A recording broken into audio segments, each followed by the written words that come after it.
Om Tare Tu Tare Tu Re Soha.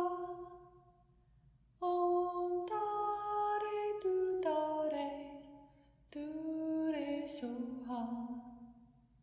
Om Tare Tu Tare Tu Re Soha. Om Tare Tu Tare. All right, well, before we just jump into the text, I wanted to just touch base and check in on last week's teaching. Last week, we talked about these three characteristics or the three marks of existence. And really, I thought had a good discussion about, can we notice in our life afflictions arising and identify, well, is this affliction related to one of these misunderstandings? Is it just not in accordance with reality? Do we notice that? Is there a time where we have a afflictive state arise that actually accords with reality? And just want to double check, see if anyone tried that out, if anyone had any questions or awarenesses that may have come up from that practice.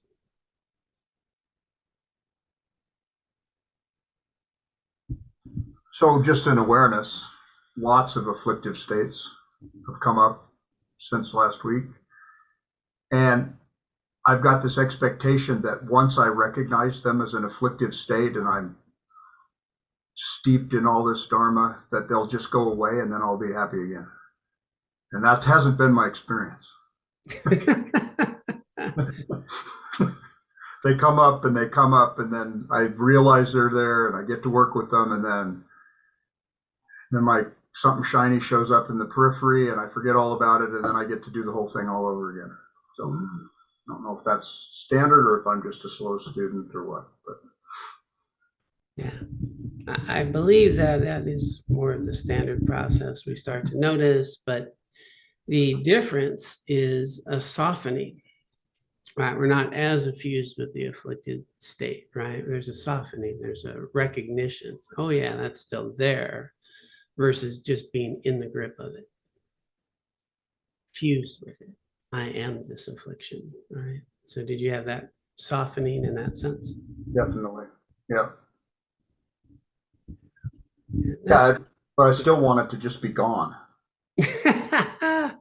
Maybe that's an afflicted state. It is an afflictive state. One just breeds another. Just wants to be gone. Yeah. And so that, is essentially the journey as we are more mindful, as we notice these states, as we notice the misunderstanding around them, the misperception, the confusion, and we start to come back to reality. It softens. And then the more that we can maintain a view more in accordance with these three marks of existence, these triggered afflictive emotions and processes just arise a little less and a little less. It's just this slow, methodical unwinding. But what a difference to note that this grasping that I'm having, this angst, this suffering, this struggle, and some awareness that it is just based out of misunderstanding. Still feel it, but the softening of that and the recognition that this is an experience I'm having versus I am this. Huge difference in aligning much more with reality and the very nature of our experience here. So that, as I emphasized last week, is this direct going right at the root process that such a fast pace you can unravel quite a bit if we are really methodical about that approach.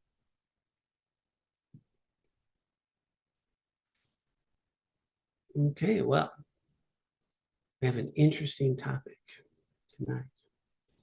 I'm curious how it'll roll. Let's pop it up.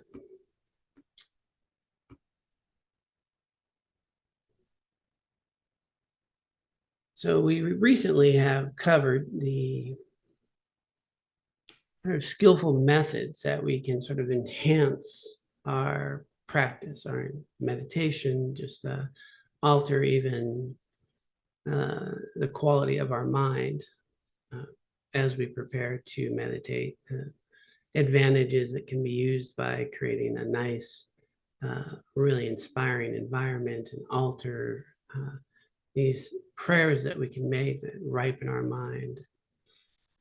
The opportunity that we have to engage in some inspirational practices that really set us up nicely with a good heart and mind as we begin to practice, and how that really enlivens the practice. And now we're at this point that's being made that this idea of making requests, receiving blessings, and gaining realizations. Making requests, receiving blessings, and gaining realizations. And again, we are utilizing some of these skillful methods, of course, coming from a Tibetan culture, which is very skillful at the idea of visualizations, at prayer, at blessings, and utilizing some methods that have been, just cultivated over time to really allow us to be open to receiving a blessing, to sort of having a fertilizer in which we can have a realization. And of course, all these are also all empty. So, it's not like it's inherently like this thing is going to grant you that. It's much more about how we develop a relationship with sacred objects and with our teachers and with those who have come before us, and the way that we can interact that have a causal efficacy in helping us in our own path. So yeah, let's dive in here. The topic of requesting and receiving inspiration from the Buddhists is not easy to understand, so I would like to explain it further. This is, of course, this one is the 14th Dalai Lama's words. To gain realizations of the path, we need to create causes, both the principal causes and the cooperative conditions that support the principal causes. The principal causes to progress on the path are receiving teachings from a qualified teacher, so receiving the teachings, reflecting and meditating on them. So again, we're getting these wisdoms: first wisdom hearing the teaching, then the wisdom of reflecting, the wisdom of meditation, and putting them into practice in daily life. Creating these main causes is essential. Without our sincere and consistent practice, our mind won't be transformed, even if all the Buddhists came before us. So that's pretty straightforward, and we've covered quite a bit around receiving the teaching, not just hearing the teaching, not just reading the teaching, but then analyzing, reflecting, gaining some bit of realization based on really tacking it, going right after it. Is this true? Does it hold up? Does it make sense? What, is there something that doesn't add up? Getting some real clarity and then meditating on that clarity. And so we covered that quite a bit. And then, of course, it's willingness points in, but then you actually have to go practice it. So other catch. So that's, when we think about last week, we did the analytical process on the 3 marks of existence. And so we had the talk, we analyzed it, then one would meditate on that, and then go out into your day and then start noticing, wow, okay, I'm having some afflictive emotions. Okay, am I trying to make something permanent? It's not permanent. Am I exaggerating the quality about this person or this event in some way that's going to make me happy or not? Start noticing that. now we're practicing. Am I, really grabbing onto a sense of myself in a way I don't exist? Notice that. Because that's where the transformation really happens. The epiphanies that arise in meditation can be very short-lived. The clarity that we get even coming out of a retreat can be very short-lived. A direct experience of non-dual nature can be very short-lived. I can go do all that and then still go out and act in ways that are very self-grasping and get caught up in emotions and say things that I don't feel good about or harm somebody. And so very critical is that we need to bring this practice into our daily lives in ways that are meaningful and do our best to be mindful, to maintain the view of reality, and to be mindful in the sense of really noting, when I get off track, and noting when I'm hard on myself versus compassion towards myself, and so forth. Really having this kind, gentle, nurturing friend with us, it's just, which is really our observer, who's helping us course correct. So the daily practice is where we really get to gain a more direct, lasting opportunity of transformation as well. Not to say you wouldn't have one, again, that could happen in meditation and it lasts a while, but if we don't support it, nurture it, and apply it, they can fade. Sometimes it could just be a really wonderful memory I once had of this very blissful experience of non-conceptuality, and then spend the next bunch of years trying to gain that again, but not really be able to be resilient in my daily life and adapt to changes and grow my compassion and my clarity around how I engage with others. So the bringing it into our life every day is the critical piece here. Back to the text, and just remember, if you have any questions or comments, you can just unmute and pop in. So the Buddhists can't do it for us. They can point the way, they can support us in different ways. But if we don't have these primary causes, not much is going to happen. The cooperative conditions that help the principal causes to ripen into the resultant realizations of the path may be external or internal. And so now, we have our part, which is I'm going to study, I'm going to reflect on these teachings, I'm going to meditate, I'm going to bring them into my life. Okay, that's all me. Okay, well, what's going to support that? We've got some internal and some external cooperative conditions that will really help ripen and bring those practices to life. External cooperative conditions include being in the presence of our spiritual mentor, staying at a holy place, such as a monastery or a temple, living with other sincere Dharma practitioners, and meditating in front of an image of the Buddha. So you'll notice that all these external conditions are putting ourselves in a situation or an environment which is really going to support a practice. A holy place. Laura and I had the wonderful opportunity to be at Lama Yuru and to meditate, right outside Naropa's cave, right?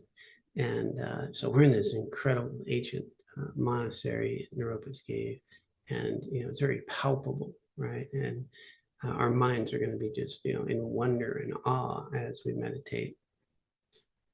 But likewise, I have an image of His Holiness the 14th Dalai Lama on my altar at home. This one image that just lights me up. It just lights me up. It's I'm not in an ancient monastery in Ladakh. I'm in my room at home, and I just feel like, wow, the Buddha's right there.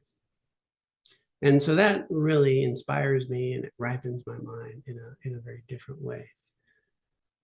I'm in a Holiday Inn right now, and I don't have such images. And so it's a little different environment. So I have to, use some of my imagination as well. So a very different environment. But I think we all have an experience, whether it's, at a holy place, such as a Buddhist temple, or even, if you're going into some of the beautiful cathedrals, in Europe, and you walk in, there's an inspiration, there's an opening, there's a different relationship with that environment that opens our minds in a different way.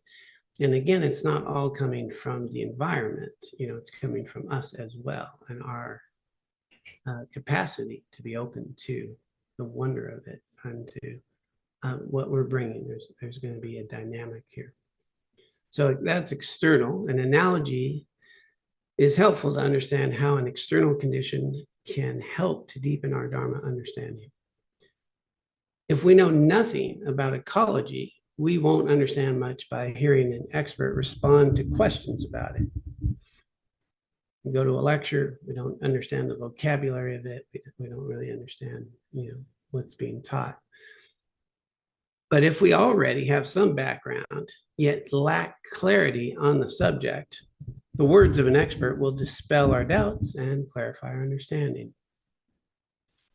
So in that sense, it's pretty straightforward. If I have a little bit of a background, I understand the vocabulary, have some concepts, someone who is just highly qualified can really clarify things, and I can get so much more out of it.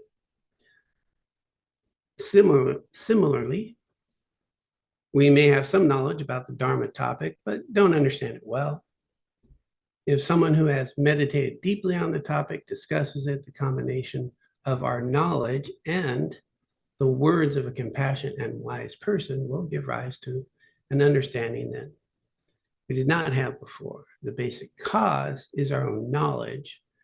The other person's words lift our understanding to another level. So this is always going to be the case with causes and cooperative conditions, these primary causes within us in this way. But these conditions can greatly amplify the cause, can really trigger, support, and grow the conditions in ways that the causes are just ripening. So it's not that we just go get this teaching, and I go to this teacher and boom, I get all this. It's much more, I'm prepared, I've created the conditions within myself, and I meet with someone at the right time and the right conditioning, and I'm able to really benefit from that.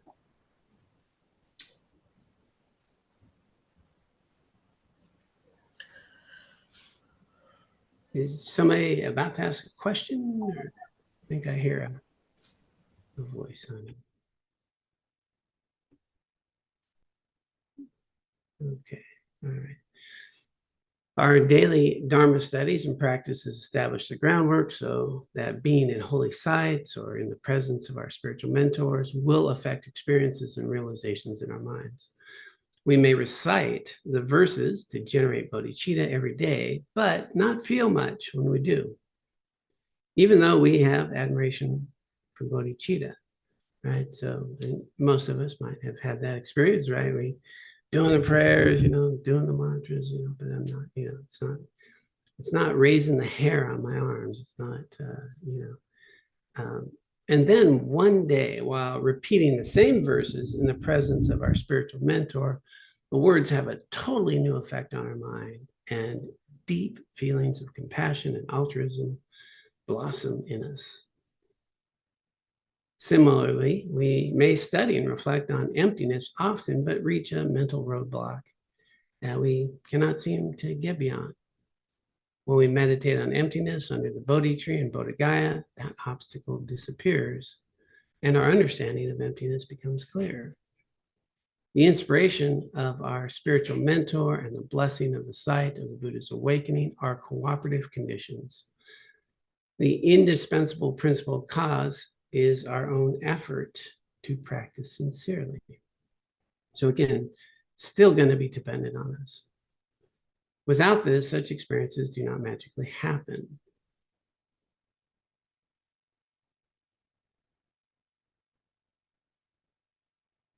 the opportunity for us to really engage in our practice is always going to be this primary thing. And sometimes people can get just caught up in the idea, I need this blessing, I need this empowerment, I need this, that is going to make it happen. And real clear here is always the saying, we still need to do the work. However, if we do this work, if we are ripe, then when we're at a holy site under the Bodhi tree, or at the monastery I lived at, we had these stupas of our great teachers, and they were circumambulated frequently, and heartfelt prayers. Then there's a ripening, and if we think about anything in our lives that we have some faith in, and it could be we're going in for a surgery, and I have a lot of faith in my doctor. There's a lot of research. You have better outcomes when you have a lot of faith in your doctor. It's going to be okay. I don't have such faith in my doctor. That's a tough position to be in. So there's always a part on our end. Is that door open? And then there's what we're interacting with. So some people with not much faith or anything like that, no big deal. We have people tour the monastery and go through these holy sites, and it's interesting. And then you have other people that will tour it and just tears are flowing, right? Tears are just flowing. One of the events we hosted, His Holiness the 14th Dalai Lama, and we're backstage, and he'd come on, and we'd line up, and he'd do a little thing to each of us, and he touched my friend next to me, and just it was like lightning, man. Tears. It was the water faucet was on. It was just like wham. He was just touched. And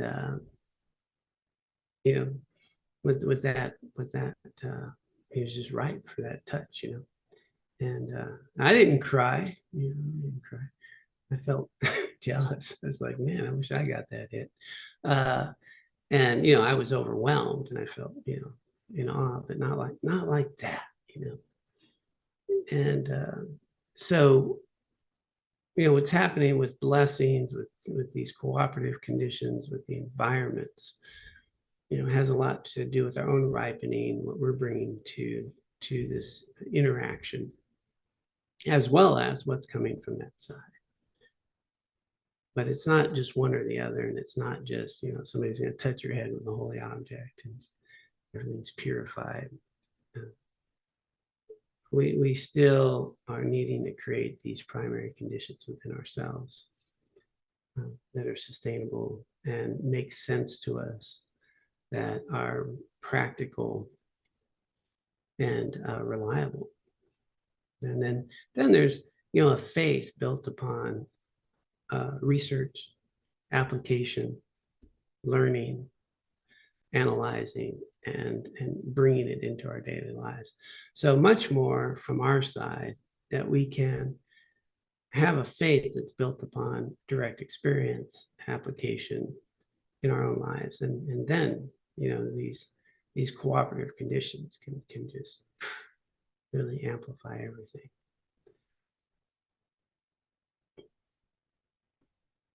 Get back to the text here. If we have knowledge of the Buddhist qualities, as well as a strong confidence that awakening is possible, our mind is more receptive to the Buddhist awakening influence at pilgrimage sites. Yeah, so that's basically what I was just saying. When we have a strong confidence, and that confidence is the strength is going to be built upon our own research, our own personal experience, our own journey in that way. Then we have a strong confidence, and the stronger that is, and that this is possible, then we're going to be much more receptive at these sites.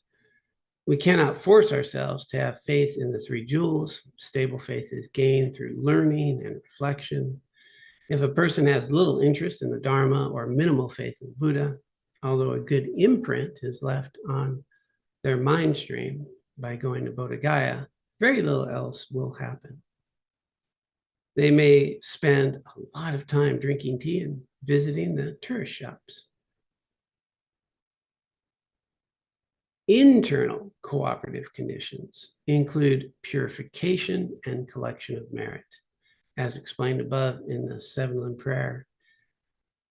That was previous, as well as requesting our spiritual mentors, Buddhas, meditational deities, and bodhisattvas to bless and inspire our minds. Several factors, such as the qualities of the person we request and how we make the request, play a role.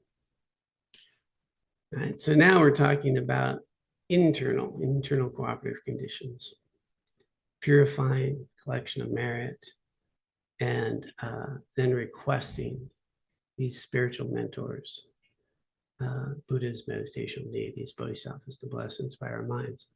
Now there's going to be a lot more play when we're engaged in this process.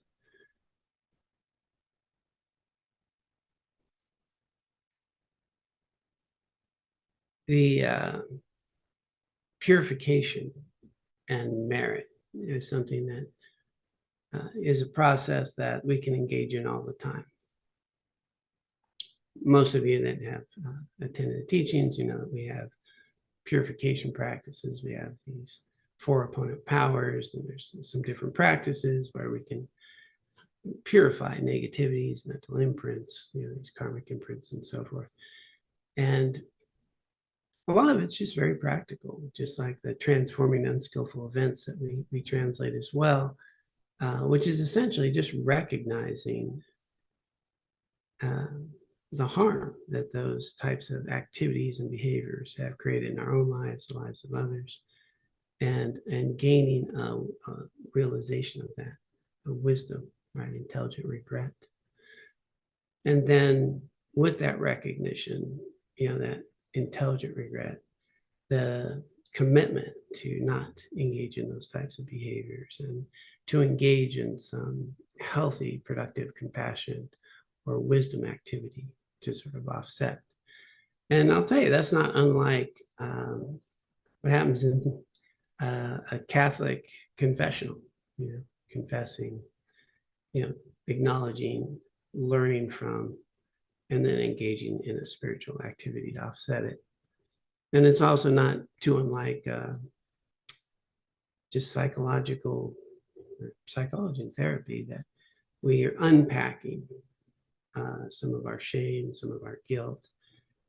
We're forgiving ourselves. We're recognizing that that's not how we want to live. And we're developing some strategies, some coping mechanisms to live differently, right? And to recognize our value. So these things don't just belong to the domain of, big Buddhist, mystical, magical thing. It's much more of a process of clarity, a process of wisdom, and a real heartfelt compassion for yourself and others, and transformation.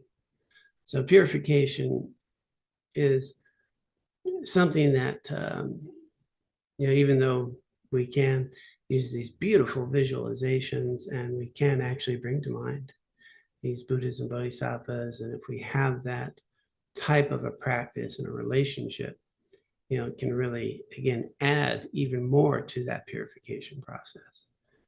But underneath it, if we understand the dynamics, we can recognize that it's really about wisdom, which, Buddhism is always going to come back to wisdom. How do I and things exist?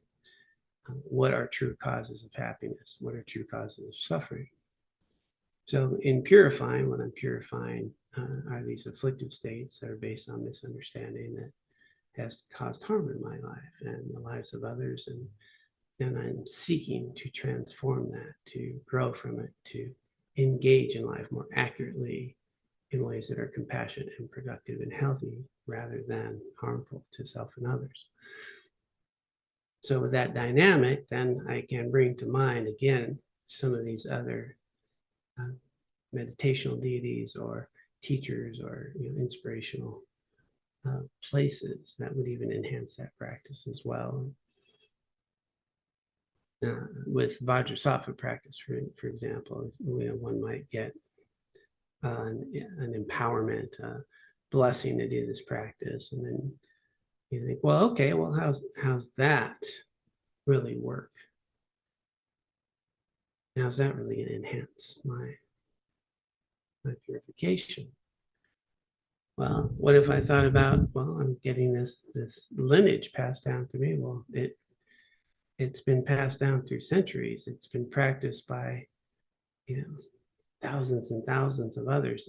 The very words have been passed down. The visualizations have been passed down. The practices have been passed down.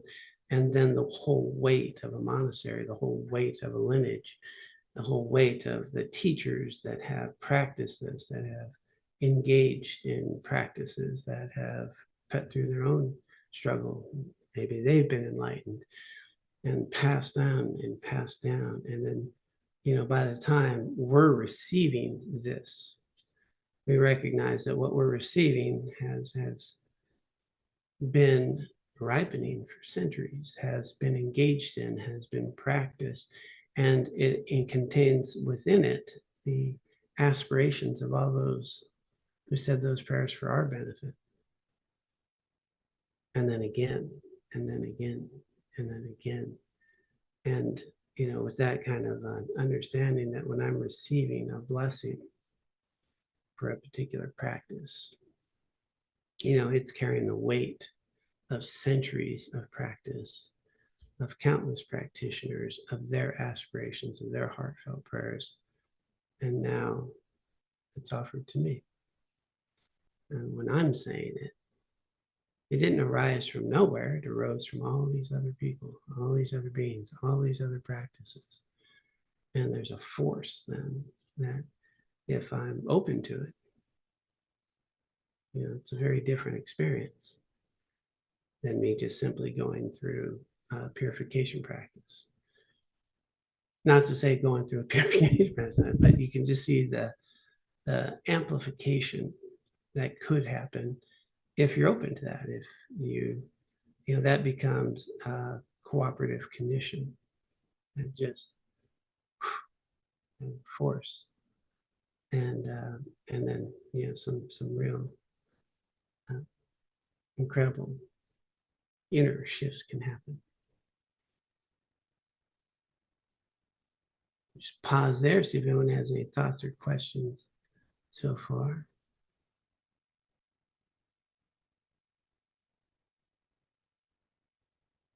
So far, so good. Okay. Let me jump back here into the text. Realized beings possess marvelous qualities that enable them to influence others in a positive way. In contrast, ordinary people and worldly gods cannot inspire a mind very much. If you visualize President Franklin Roosevelt and make a strong request to realize great compassion, what happens? Maybe psychologically someone could be helped a little. But aside from that, nothing else occurs because the person you request for spiritual inspiration is an ordinary being. Now, it's assuming he is an ordinary being. Who knows? Franklin Roosevelt might have been a bodhisattva. Contrary-wise, due to their great accumulation of merit and the force of their boundless compassion, Buddhas and Bodhisattvas have a certain power or energy that can affect our minds in a positive way. So again, if we start thinking about, these qualities that have been cultivated, people who accept the Mahayana doctrine of the four Buddha bodies have a sense of the abilities the awakened ones possess to guide and inspire us. Even if we see the Buddhist as a historical person who lived on this earth, it's clear that he was an extraordinary human being who accumulated great merit and profound realizations. The depth of the Buddha's compassion and the extent of his skillful means and wisdom are evident in his life story. A person of such magnificent qualities must have abilities to benefit others that the rest of us lack. So again, it's going to have a lot to do from our side. How do we have a sense of Mahayana path with these four Buddha bodies? Do we have a sense that there was a Buddha that was enlightened? And if that's true, as we bring the Buddha to mind in the space in front of us, the Buddha's in the space in front of us. There's no doubt. Buddha's presence as you bring them to mind, and knowing that the Buddha's right here in that sense, I can really benefit from that. But I may not be there yet, and in which case, then I won't have that same interaction. And you'll keep hearing me say is, we want an authentic interaction. We just want to be where we're at. If we're still not certain about that, just keep the door open. But the same dynamics are taking place underneath, right? The same dynamics of purification, the same dynamics of transformation and change afflictive states in the healthier ways that accord with reality. And so the very same principles and practices work without all this extra boost, right? So it's being shared here as this big extra boost. But without the boost, it's still the same path: ethics, concentration, wisdom. I'm still focusing on developing my mind and my heart in ways that accord with reality. And the methods are still there. What's being offered here is a real enhancement of those practices. There's this big boost if we're ripe for it. But if we're not ripe for it, we're still making a ton of progress on the path, the Noble Eightfold Path, the straight up practices of watching the mind, taming the mind, being more present with reality, understanding interdependence, recognizing my exaggerated qualities about people, places, and things, coming back to the present moment as accurately as possible.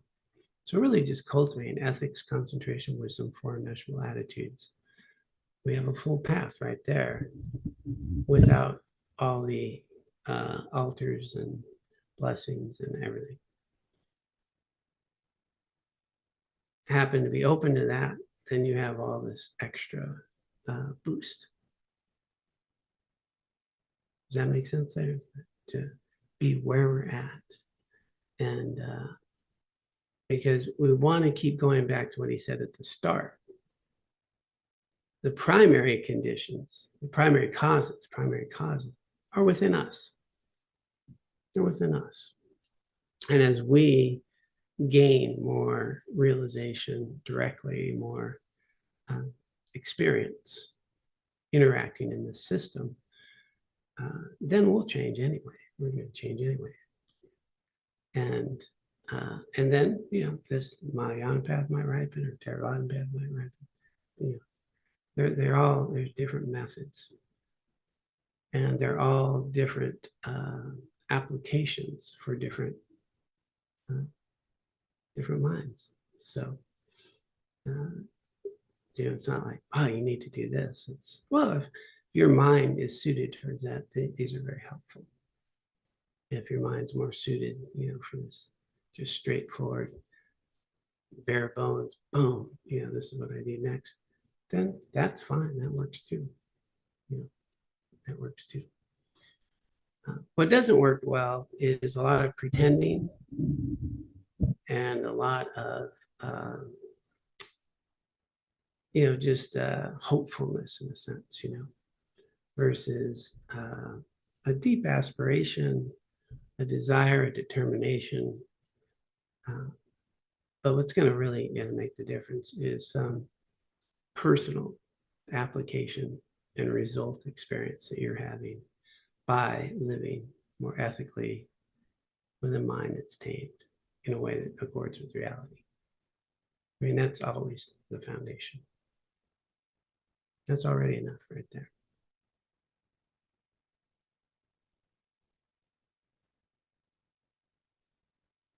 Okay. Let's see what else he's got. Our daily practice, we request all holy beings in the merit field to come to a place where we meditate. From their side, invitations are unnecessary. These requests are done to benefit us so that we turn our attention to them and feel their presence. But beings who lack spiritual realizations cannot come even if we invite them, unless we send a car to pick them up. We may sincerely pray for President Roosevelt to come to our meditation place, but he cannot do so. If we invite worldly gods and spirits to come, they will not know an invitation has been extended. And even if they know, there is not a lot they can do to help us to gain Dharma realizations. So yeah, just again, making the point that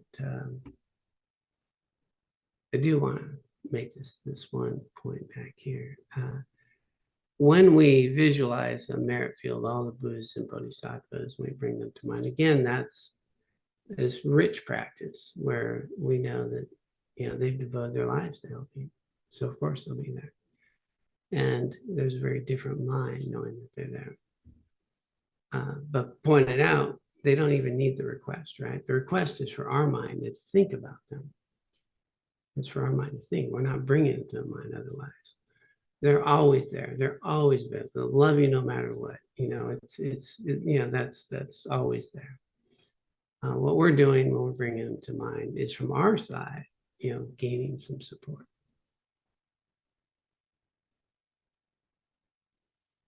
Okay. How does someone gain the ability to bless another's mind? On the mundane level, we see that some people have unusual abilities, such as the ability to hypnotize others.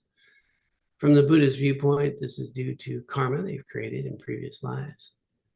If some ordinary people have the ability to influence the minds of others in an unusual way, then surely those with great spiritual realizations and compassion must be able to do so. By means of their awakening activities, Buddhists spontaneously and effortlessly act to benefit all beings according to their level and receptivity, right? And again, our level of receptivity is going to be critical in how these things happen.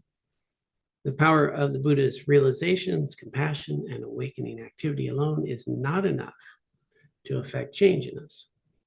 If the conditions are not ripe within us, very little occurs, just as the sun shines everywhere, but only upturned vessels are filled with sunlight. The Buddha's awakening influence is always present, regardless of whether we believe it exists, practice the teachings, or visualize the Buddhas and request their inspiration. It's always there. From our side, doing these activities makes our minds more receptive to receive their awakening influence. Receiving inspiration is a dependent arising. It depends on the state of our mind as well as the wisdom, compassion, and power of the awakened ones.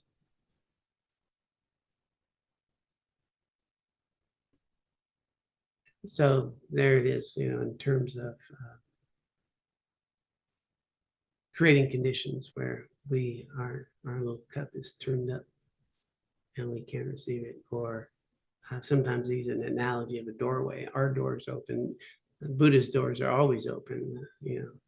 We just open ours. And now we have that connection. And so these opportunities will arise. And sometimes they just come at just the right time, at just the right moment, and could have taken decades. We could have had a life in so much confusion, so much pain, so much suffering, and at some point, just think about, why are you here tonight? Why are you here tonight? You could be doing a lot of things on Wednesday night. What opened that door? And it's not any one thing, but you're going to see it's a cumulative thing throughout your whole life that got you here in this moment. Right? It's cumulative. And then a little ripening. And so we don't know, turn that corner, the different things that can happen. I certainly in my own life had no idea, heck, when I moved to Long Beach, California, that I would move 3 blocks away from, a Tibetan Buddhist center. And, when I first walked in there, it was all very, very a bit much for me. Very much, a bit much. Pretty simple. There's all these images and stuff. But that teacher, wow, that teacher was so loving, so kind. So, there's just something there. And then who would know that, as some of you know the story, that, one day meeting this Geshe, and then, shortly after that, teacher, shortly after that, Buddhist monk, shortly after that, Hosei Dalai Lama, like everything just within a 2-year time frame. I went from sitting in the 4th row at a teaching by the Dalai Lama, just a school teacher, 2 years later to being the coordinator of hosting the event for the Dalai Lama as a Buddhist monk in the very same venue. Within 2 years, like 2 years later, 2 years, I'm sitting in the 4th row, just a guy. 2 years later, I'm a Buddhist monk running that event and greeting the Dalai Lama as a monk. Right? That's just mind blowing when you think about how these things can ripen. So yeah, so I do tell people, be careful when you go see a Dalai Lama. You might get a haircut. Things can get radical. So these things work, but they always work in this very interactive way, a dependent arising event.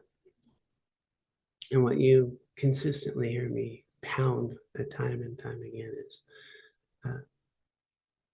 it's going to work a lot more if I take it a step at a time in my own way and really have a foundation built upon my own research, my own study, my own application, instead of this sort of blind faith thing. Blind faith is not very helpful. But incremental steps, because fundamentally all of Buddhism is what's true. What's true. And so Buddhism doesn't have a corner market on truth, right? They have some skillful methods to get there, other traditions, including science and all that, trying to get the truth. Let's just get to the truth. What Buddhism offers is this very, practiced, evidence-based journey that has been tried and tested, and different techniques and methods from different lineages. And, it's not like this one's the right way or that's the right way.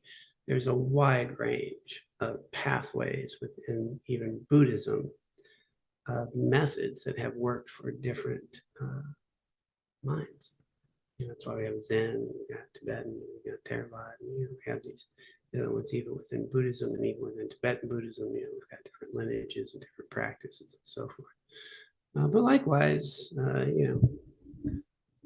Catholic contemplatives, Father Keating, and these centering prayers, these other contemplatives of other traditions, and they're doing the same attempts and practices and skills, but fundamentally it's about truth. So we don't need to, have this sort of blind aspirational faith. And the reason I emphasize that so much is it's so easy to get lost that way. It's so easy to get discouraged that way. It's so easy to lose the path. But when you build a path, a step at a time, in a way that's thoughtful and meaningful and investigated, and then when things seem totally out of reach or untenable, I have enough to continue because I have the faith. I've been doing this, so that kind of faith is going to push me a little bit further. It's going to ripen my mind in a different way. And then these other opportunities, where I might meet or see someone in just the right way. And so, purification is one thing, merit is another, that internal condition. And that's really based on virtue, right? So there's this good compassion activity for the benefit of others. That's going to be a condition that ripens internally, that will support the growth. So these things come together. Can I start combining a very wise, thoughtful approach, understanding the nature of suffering and the nature of causes of happiness? Start doing those. Can I live more in accordance with reality with these three marks of existence? That's all wisdom. But if I don't open my heart, if I don't recognize that every aspect of my being is because of others, compassion, kindness, that there's absolutely nothing about me that isn't alive and dependent upon, just countless others, and the support and the interdependence, the connection of all means, that heart open compassion, then that wisdom, just dry. So the merit, the purification is that internal cooperative condition that fertilizes our wisdom, our understanding, our growth, our freedom, our awakening ultimately. So you always have these internal compassion, this merit, purification, clearing away negativities and those habits. And then that's the fertilizer for the wisdom that we get to directly experience mindfully as we directly experience the cause and effect of how we engage in the world.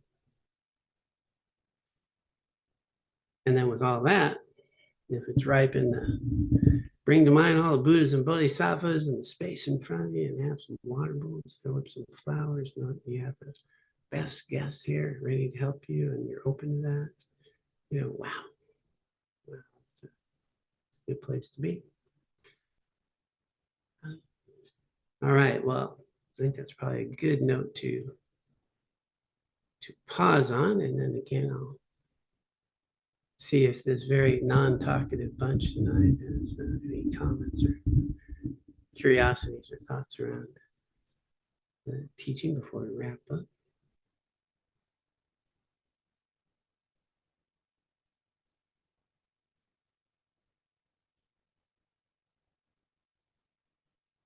Okay. I'll talk a little. Okay. When you're mentioning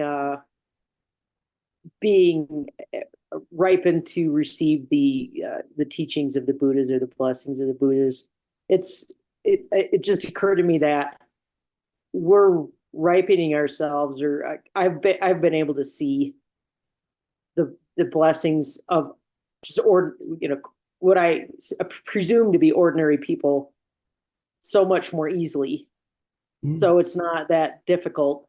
For instance, somebody opens a door for me. I mean, it seems like a pretty mundane action, but it's become so. I've become so grateful for those little things like that it kind of makes being the concept of having your mind ripened to receive blessings from holy beings like pretty realistic. Or somebody. I'm trying to change lanes when I'm driving and somebody slows down to let me in. I mean,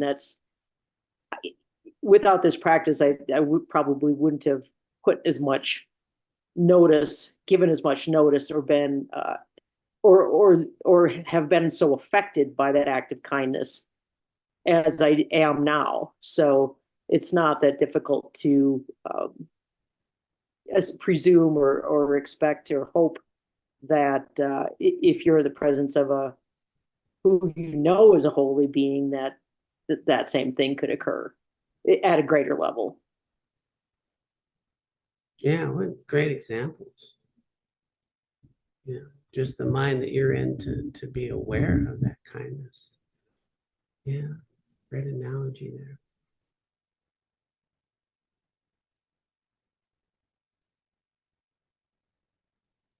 What we attend to becomes our reality. And there's so much we don't see. And so, as you're pointing out, what I'm now attending to and seeing allows me to see more. Yeah. Thanks, Carl.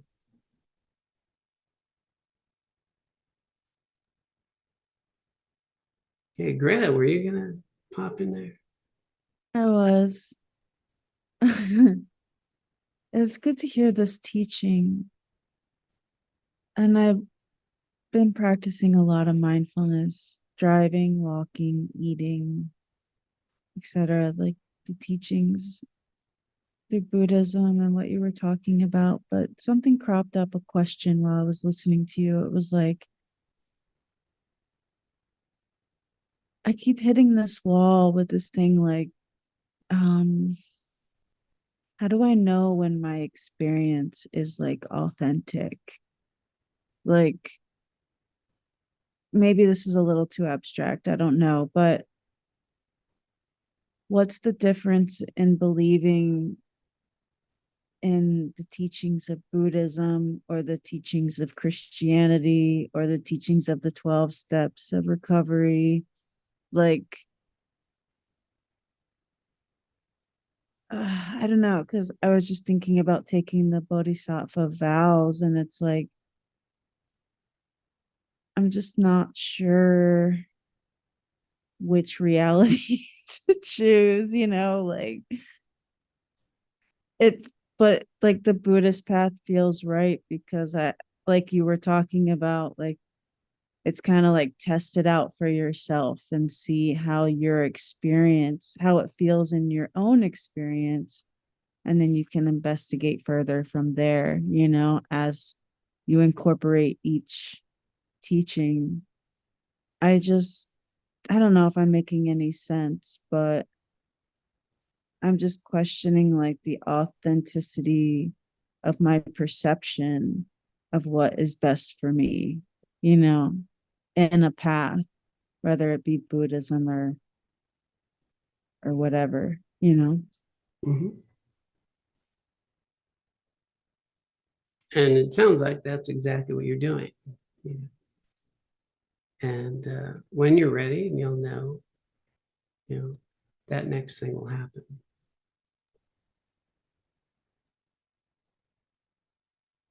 Prior to my commitment to the Tibetan path that I'm on, I engaged in search and paths, and I checked out different Buddhist paths, and then the next thing happened, right? The next thing happened. I was, many of you, we talk about Jetsuma Tenzin Palmo quite a bit. And, I remember reading her book, A Cave in the Snow, and I thought, wow, like that, it just inspired me. A Westerner can do this, right? Not just some high Tibetan Lama, in the Himalaya, like a Westerner did this. Well, maybe I can do that. And me reading her book as a layperson, all those years ago, I had no idea that one day I would be sitting in her nunnery with her, in her presence, as a teacher. That, like decades later, like, you just, again, the unfolding happens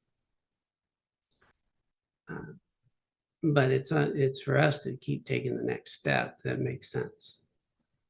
And the sounds like you're holding it really, really clearly about, let me hold, let me check, let me see what's authentic for me. And at some point, there'll be a clarity for whichever that next step is. And what doesn't help is trying to leapfrog. Just, yeah, okay, that's making sense, pretty good. See where I'm at, and then that sort of next thing happens, and the important thing is to be able to take that next step with a feeling of confidence. Thank you. Yeah.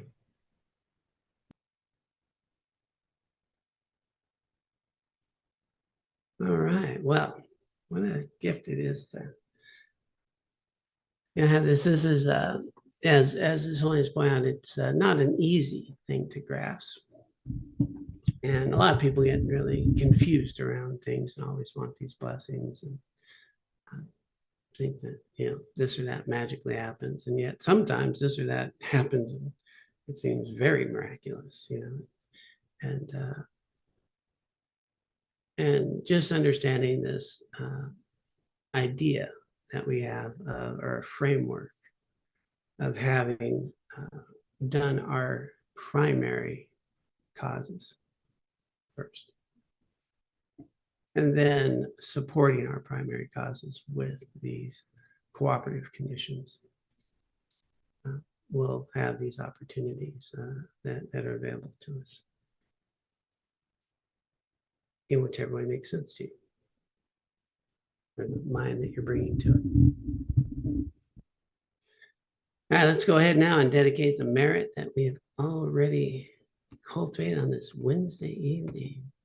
All the things that we could have been doing. We've been here cultivating our hearts and minds and aspiring to make good use of this life and be a benefit to others. What a gift. So let's just take a moment to really consciously dedicate our time and energy for the benefit of others, recognizing the suffering and struggles in the world and all beings in their own conditioned states. May our efforts here have some ripple effect in some way that's truly meaningful to them, that they may ultimately find their freedom.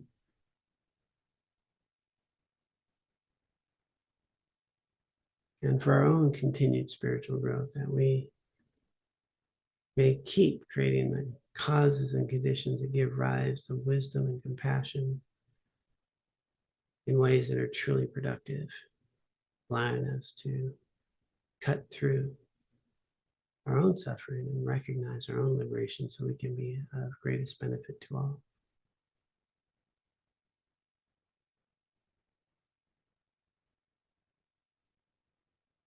And if you care to, join me in the dedication prayer. By this merit, may I soon attain the enlightened state of Guru Buddha, that I may be able to liberate all sentient beings from their sufferings. May the precious Bodhi mind not yet born arise and grow. May that born have no decline, but increase forevermore. Om Tare Tu Tare Tu Re Soha. Om Tare Tu Tare Tu Re Soha.